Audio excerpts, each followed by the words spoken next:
Hello, it's me again, Sammy. I'm just opening up the live so Steve can go live, the Artist of the Month, here on our Bloomz page. So he'll be joining us shortly. As he's already said previously in our interview yesterday, he's going to do a build over the whole of the month. So you'll be able to watch what he does and how he does it, and he'll be able to answer all your questions. So all you need to do is pop your questions in the comments and Steve will either answer them as he's going or he will answer them at the end. And let's just get Steve to request to join and then he'll take over the rest of the show. Let's see if he's coming on. There he is. Brilliant. It's going to come up any moment. Hopefully soon. Where are you, Steve? Hello. There you. Hello. How you doing? You okay? You okay? Yeah. All right. I'm gonna leave you to it. Brilliant. Okay, no problem at all. See you later. All right, see you later. Bye.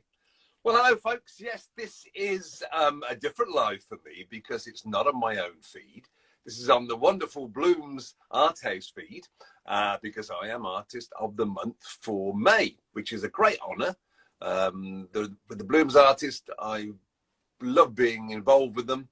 I'm not a full Bloomz member because I wasn't one of the original, but I'm an associate member, so I do qualify to be an Artist of the Month. So this is the month for me. So what I thought I'd do is do an additional live to my normal Sunday live and come on a Wednesday, sort of midweek, and to build a lamp with you, doing a little bit each week. That's the idea.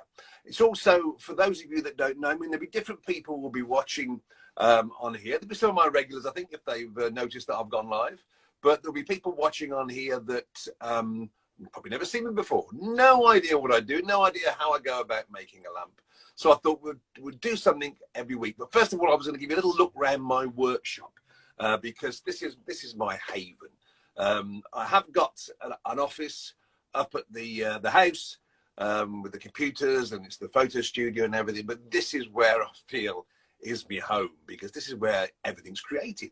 It starts off as an idea in my head and then it slowly becomes reality, but it couldn't become reality, I declare, couldn't become reality without this workshop. And it's so important, and I'm sure other artists and craftspeople will agree with me, the space in which you create, the space in which you work has to be set up for yourself. It has to be somewhere you feel comfortable. So I try and keep it as tidy as I can. Not always achievable, but I'll give you a quick show round the workshop of an artistic illuminator, which is what I do. So I'm not sure whether I can change the camera. I can change the camera. Here we go. Let's have a little look. So first of all, you'll notice on my wall there, it looks like something pretty horrific. Well, that is Juliet. She was made for me, or she was made by Green Devil Designs. Luke, amazing chap that takes old dolls and makes them into some quite scary things. But she's a good luck charm. She keeps my workshop free from evil spirits, chases them away. Whole tool rack there with all the tools that I could possibly need. You can never have enough little clippers. You can never have enough spanners and everything. This is my sort of wall of little bits that I use regularly. So I got my little feet there for the lamps. I've got all sorts. I never throw anything away. So this is a box here of a little thing of all brass knickknacks, bits from old projects. Come along here, glues, loads of glues. I use a whole lot of glues, instant glues. Sometimes my fingers end up glued together. Painting. Now, you artists out there will know that you've got to have a good stash of paints. And even for me, here's my paint box. And in here are the wonderful paints that I use, and they're nearly all the paints from the Culture Hustle, from Stuart Semple. These are wonderful paints, and they must have an element of metallic about them because you can actually do the touch sensor through them. So coming back around here, we get to the sort of the big guns here with the drills and everything, and the chop saw, things like that. Very important piece of kit for anybody that's doing electricity is the pat testing machine. I'm qualified to do pat testing, and that's what I've got here is my pat testing machine, which I do every time I finish the lamp. Make sure it's insulated okay, make sure it's earthed okay, give it a lovely pass label, and then I'm confident that it's going to be okay for the lucky recipient. Another thing I use regularly besides rolls of blue, those are blue rolls of paper, are these. These are amazing different grades of steel wool, and you'll see me using different grades of steel wool all the time. This is the coarse grade, really coarse steel wool, the medium grade, but this is the interesting one because this is, I call this the polishing steel wool. It is steel wool, but it feels like silk. It is so fine, and you can actually polish using this steel wool here. So I use that a lot. I very rarely use any chemicals to clean. It's usually a good polish with that, or it's the wire brushes on the end of the drill. Projects that may get done. Oh, there's Spider-Man there, and I've still got to do some work to finish off Spider-Man. Hello, mate. He's hanging upside down there. And we've got just bits and pieces. Never throw anything away.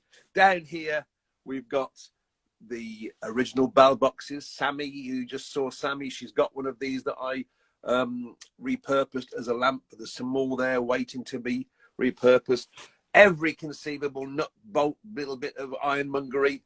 But here's where the fun begins, because these are my fittings. These are all of the fittings that I need. So we've got brass fittings. They've got wonderful names. This is a reducing bush, for instance.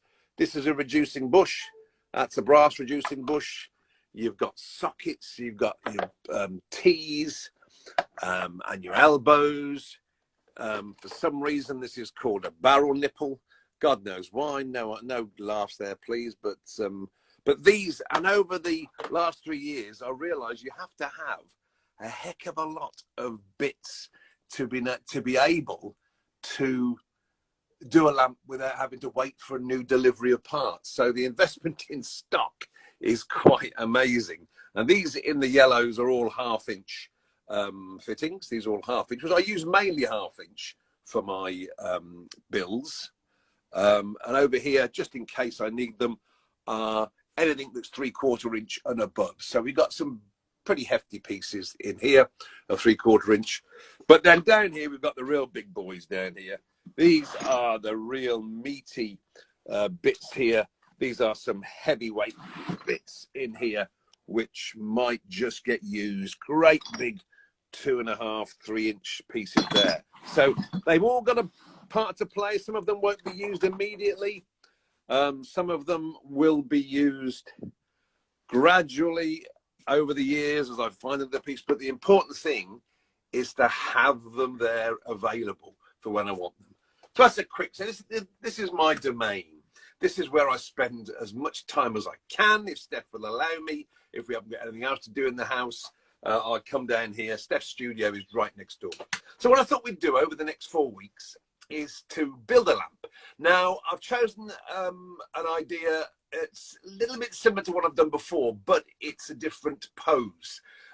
Because as a lamp sells, I like to have some of my more popular lamps in stock ready in case somebody wants them. So this is what we're going to attempt to do over the next 4 weeks. We're going to do a different sort of weightlifter. This is, I'm not sure who the weightlifter is. It's an image I downloaded from Tinternet, as they say. But I thought this is a good one because there's not too difficult. Sometimes if I choose one that's got a lot of intricate bits needed to it, it might be that we can't get it done. I build it halfway and then think, no, this ain't going to work. Take the bit, start again. But this, I'm quite confident that we can manage this over the next 4 weeks. And I'm talking about the whole thing from today. We're going to be doing what I call a first fit, which is basically getting all the bits together, see if it sort of gets the idea. I'm not sure how long this will take me. Sammy, you'll be still listening there.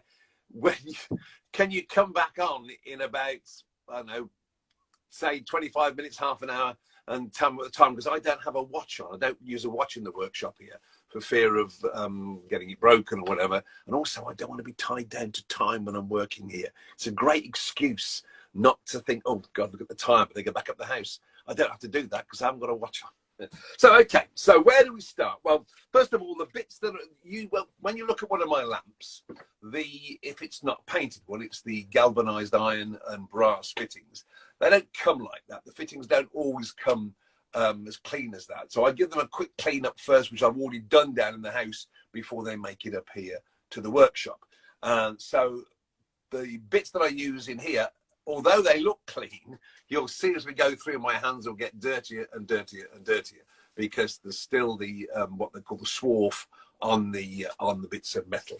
So what I do with everything first, I think, okay, looking at this, it's a weightlifter, so their parts of their body are going to be well developed. So I always start off with the chest area, and on most of my things now, most of my lamps now, I give a chest area that is made from a 3/4 inch. So what I'm going to do is just nip away from the camera and get all the bits as we need them. I deliberately didn't get everything together because I thought, no, I'm doing this as I would do normally. I could have had all the little bits all laid out ready, but that's not how my process is. If I'm doing this genuinely from scratch, this is what I would do. So there's the chest area, and we need to reduce some of these down to 1/2 inch. So what I will do, because I know I'm going to be using a lot, I'll bring the containers down that I know I'll be using first of all to find out what we need. I'm going to alter the camera so you can see what I'm doing down here. Yeah, so I know that I'll be using different sort of brass fittings. I know that I'm going to be using some 1/4 inch to make the bar there. I'm going to be using some 1/4 inch. So first of all, we need to reduce the fittings down here to 1/2 inch from 3/4. So I've got the 3/4 to 1/2 inch reducing bushes into there. I'm only going to reduce the arms down because I'm going to need to get the head out next. And the head, here's one here. So the head here is important because it's got to accommodate the bulb holder in there. So it's always got to be 1.25 inch, and this is 1.25 inch down to 1 inch. So in there will go the brass bulb holder that will have bulb in, obviously. So I'm going to reduce that down from inch down to 3/4. So it's just a reducing. This is a reducing nipple from 1 inch down to a 3/4, and we can screw the chest area onto here. Now, the difficulty that I always get with these lamps where you've got a complete ring of joined up fittings is there is going to be at some point where I'm going to have to try and fit together because you're joining them all together. So I'll show you how I do that shortly. But what I thought we'd do first of all, now that we've got this, is to think about the legs, because the leg pose with a weightlifter and this leg pose here that we've got to deal with, one leg is at 90 degrees, which is very, very fortunate for us there. And the other one is stretched out with a 45-degree bend there. So immediately I know that it's not going to be too difficult to get this leg bend in.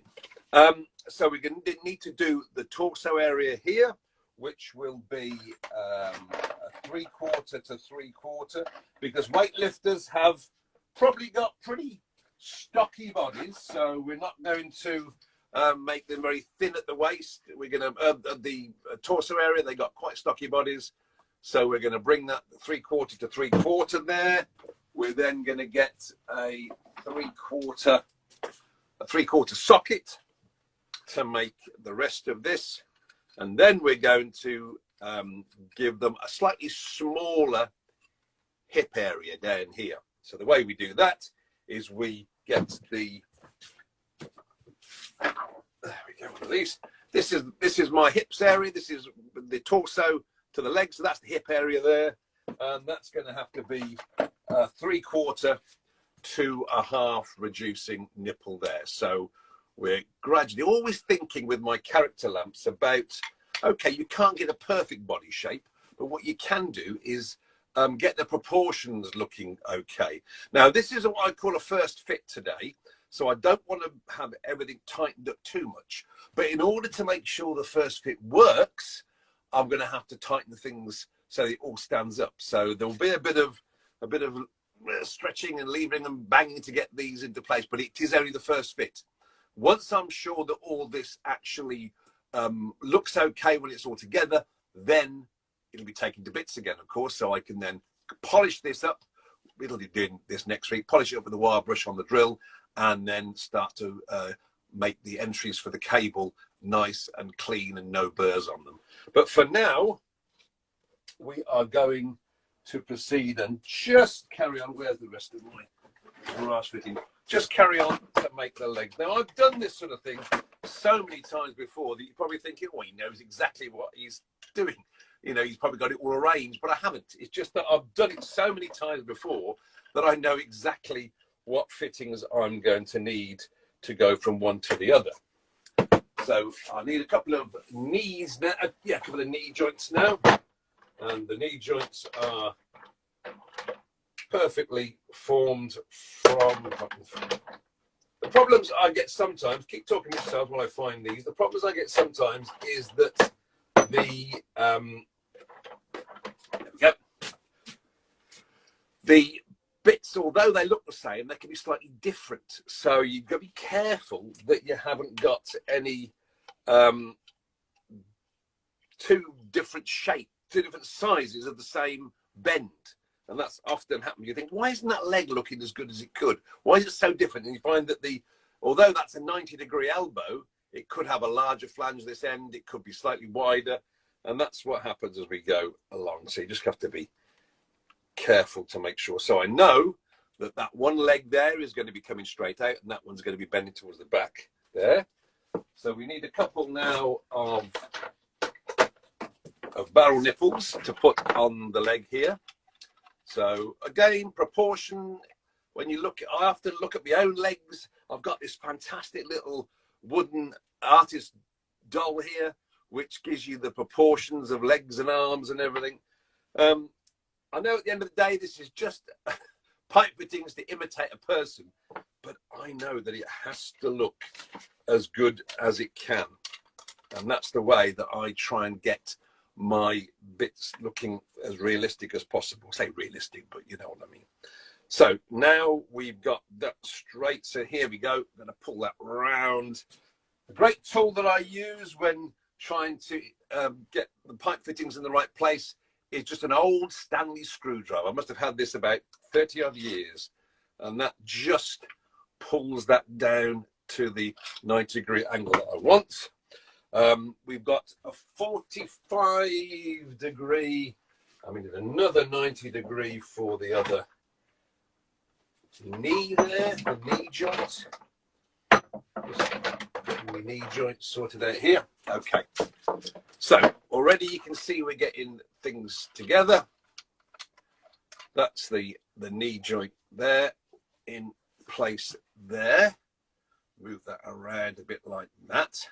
And then we know that because the leg there is going out at 45 degrees at the back, we can mimic that by putting a 45-degree angle on here. And all this is being done without any thought at the moment to wiring. I just need to see that this is going to work. Okay. So I think now we are there. Now, the problem I always have is getting the proportion of the leg so that it sits right. So I'm going to do a bit of playing about here. I'm not so worried about this back leg because that will go wherever it needs to be. So what we're going to do here is we're going to put another barrel nipple on here. And what I use for feet on these are basically, I'll find the right sizes, reducing sockets. I know they don't look like feet, but all my robotic lamps have got reducing sockets for their feet. It gives them stability. So this is going to be the trailing leg at the back as the weightlifter. They're just going up and they're just about to straighten up. It's all about getting the right sort of movement into the lamps as well. Going to take that right the way around there. Because what I can't do on here is use any expletives like I would normally do, because I don't want Sammy telling me off. So I'm not noticing any comments. Let's have a look. There's lots of you coming on, which is great. If I don't notice your comment immediately, I do apologise, or your question. I'm sure Sammy will tell me later on. Now, let's just try something first of all.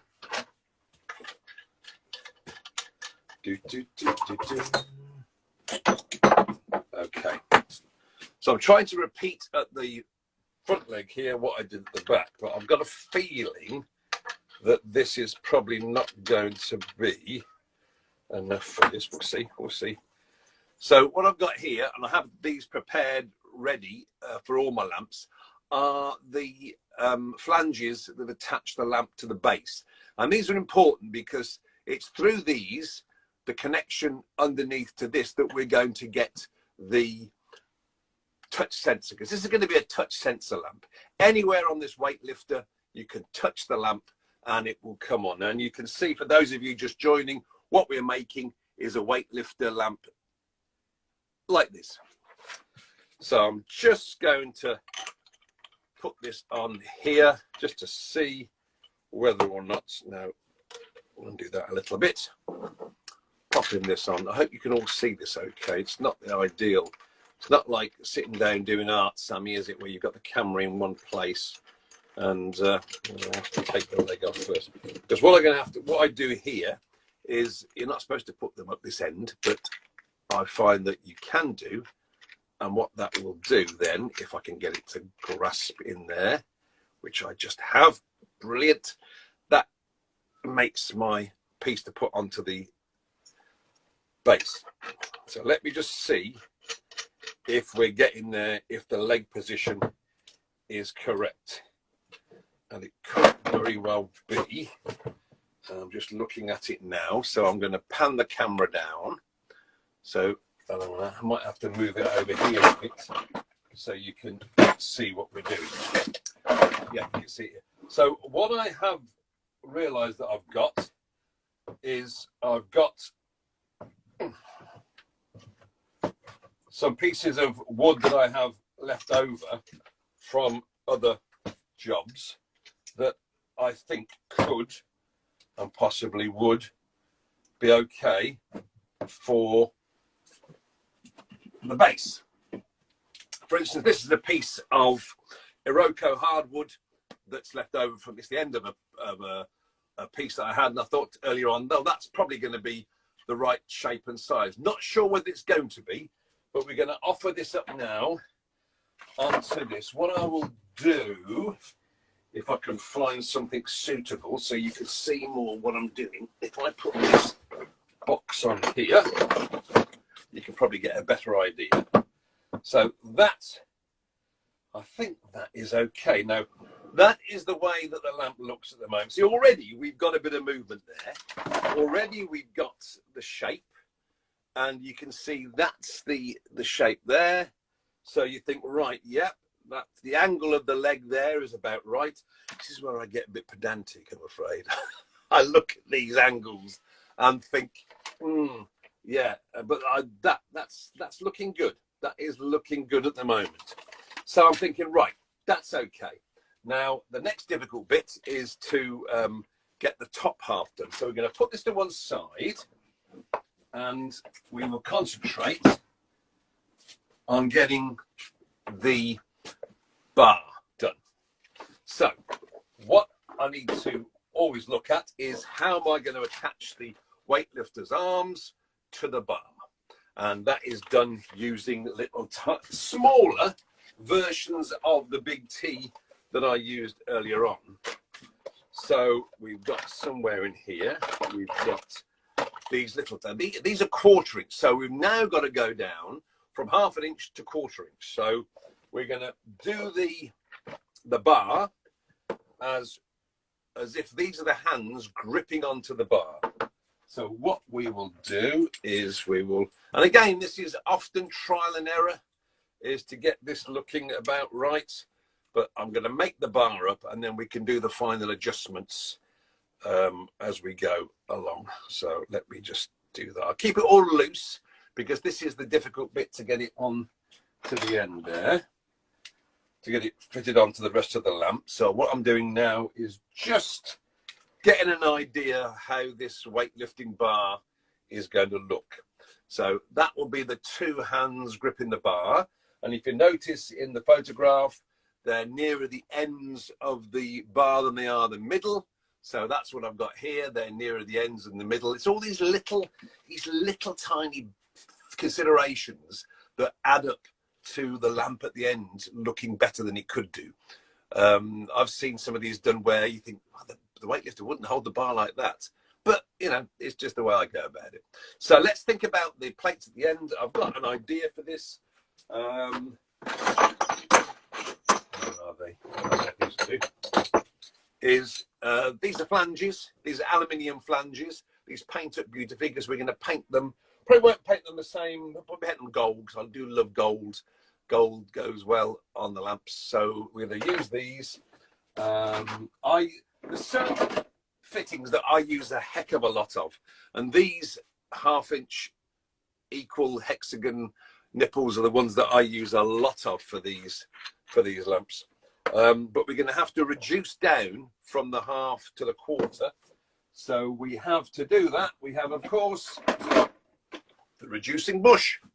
This is the 1/2-inch to 1/4-inch reducing bush, which will go into the end there.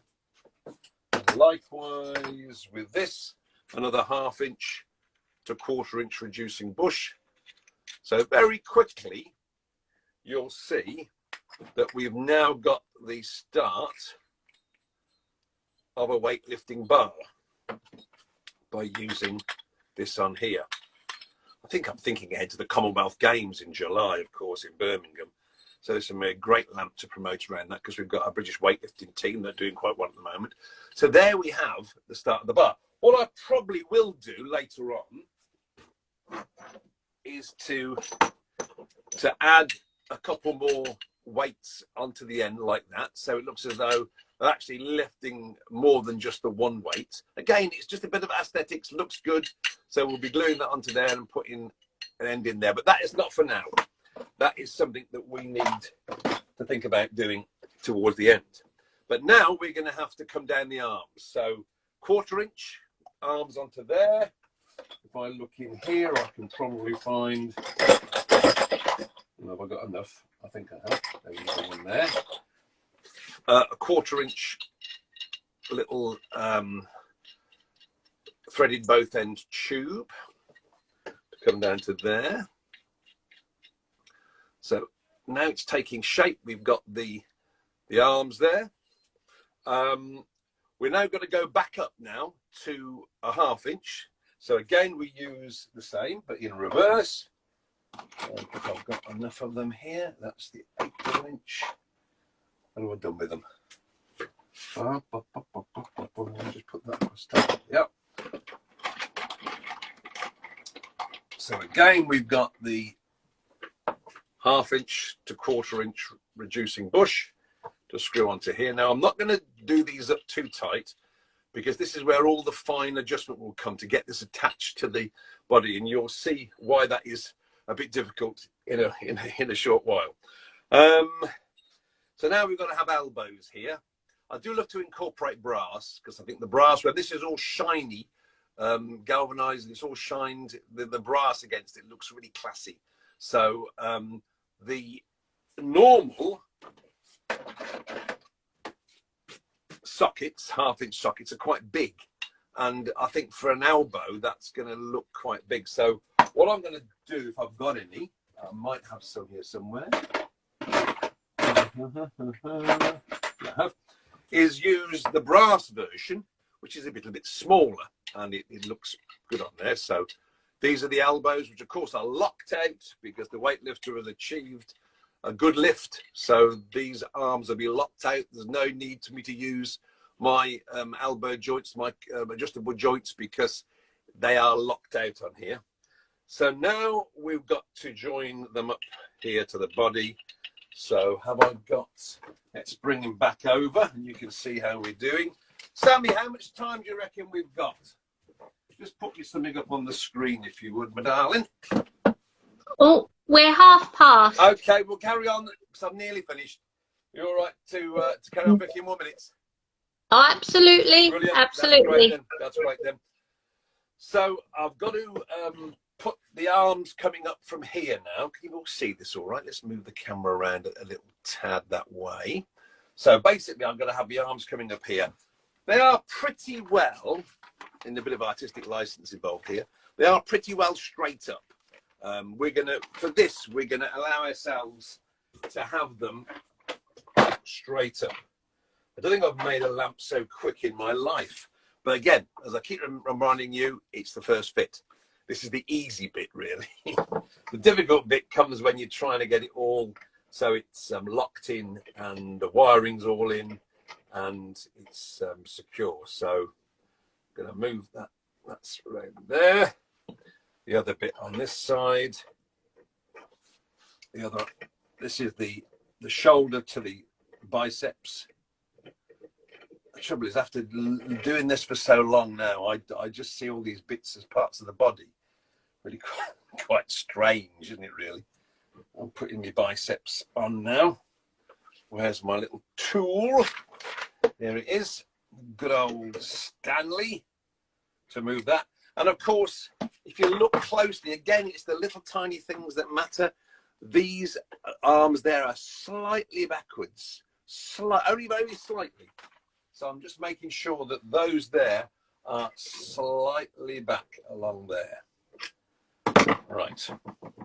So now we have the bit where normally the air would probably go blue as I'm trying to attach this. So I'll do my best, Sammy, to keep it nice and good on here.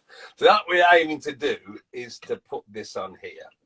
Now I think we can probably do it by just screwing these on. The trouble is, it's getting this looking right here. So you have to excuse me while I turn my back to you for a second, because I just want to get the right.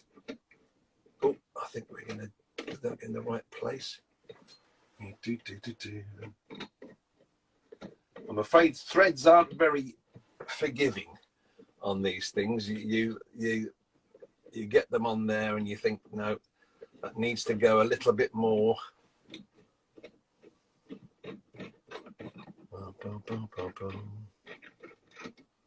It's all a matter of moving one, then moving another bit, then moving another to get these.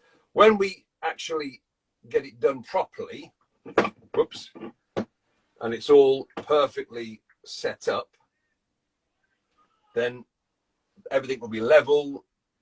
I use little dabs of glue where necessary to make sure that, there we go. So there we are. Let me give you a proper view of it. So this is the first fit on the weightlifter that we tried to do. Let me just remind you of what we were trying to achieve. Look at the angle of the legs and everything. And this is where we are at the moment with it. So that's brilliant, we Steve. have the legs. I think I've done a lap so quick in my life, Sammy. And again, that's just so clever. so just so clever. Got a little bit of movement in there. We've got them slightly moving backwards. The arms are locked out. They're ready for the 3 green lights from the judges, and they say good lift. And I'm waiting for my green light from you to tell me it's been an interesting half an hour. It's been a brilliant half hour. You've only had one question. That was from your beloved Steph. What she time's said, tea? No, she said, did you say swarf? And is that where the name Swarfiga comes from? It is. Swarf is the little tiny, all the debris from metalworking. So it's like the bits on your hand, which is tiny little bits of iron filings, and on the floor there'll always be little tiny bits of. So swarf is from the engineering industry, and Swarfiga is what gets the swarf off. Don't know where the eager bit is, but maybe it's eager to get your hands clean. I don't know. Who knows? Get your hands clean for your tea. That's it. That's it, Sammy. But there we are. So I'm pleased that went okay. Attaching the arms and the bar went a lot smoother than it normally does. So what's the next step for next week? The next stage is to take it all to bits. Well, what I'll do is I'll take it to bits in sections, because I'm going to need to take the cable up here, up here, up here, and through here. So in order to do that, I will take the sections off so I can get the cable. But before I do that, anywhere the cable is going to be running, I'll get a little file and file away. And then what I'll probably do before next week is to actually polish these up all apart from maybe one bit, so you can see how I did it. Because that's on the drill with the wire brush. You won't hear a word I'm saying. I'll have my hat on. But basically, take it to bits, polish it all up. I know it looks quite shiny now, but you wait until it's been polished up with the wire brush on the drill. And then we have the wonderful task of wiring it up. Excellent. You just watch your language for that one next week. Oh, yeah, we'll be fine. We'll be fine. And of course, this is going to be touch sensor. So what I'll do the next week is to fit the touch sensor module in the base, or right out the base to put the module in. And the week after that, the final week will be staining the base, attaching the lamp, the final polish, and making sure the damn thing works. Brilliant. Thank you ever so much, Steve, for this afternoon. That's okay. It's lovely. And we'll see you next Wednesday at 5. Yep, but keep looking at the Bloomz feed for my posts, because they'll be coming thick and fast. Sammy and I will be posting between us. I think you're doing tomorrow for me, and I'm doing Friday. Yes, I'm tomorrow. And yeah, so it's still Love Week. I know I did slip in a Darth Vader and Pipe Walker the Jedi today, because it is the Star Wars Day today. I like that one. May the 4th be with you. Yes, you see, you have to. It is now International Star Wars Day. It's amazing how these things take on, but it is known as Star Wars Day. So I got those in anyway. Okay. All right, Steve. We'll see you next week. Yeah, folks. See you next week. You need to flick yourself off. I will, darling. I'll enjoy doing that. There we go. Bye. Bye-bye. Okay, so next week, Wednesday at 5, live from his workshop, we'll have Steve again, and he will be continue to build his weightlifter. And as you can see, it's just amazing how from just some bits in his work boxes, he's created this amazing figure of the pipe man lifting weights. So looking forward to next week. See you all then. Take care. Bye-bye.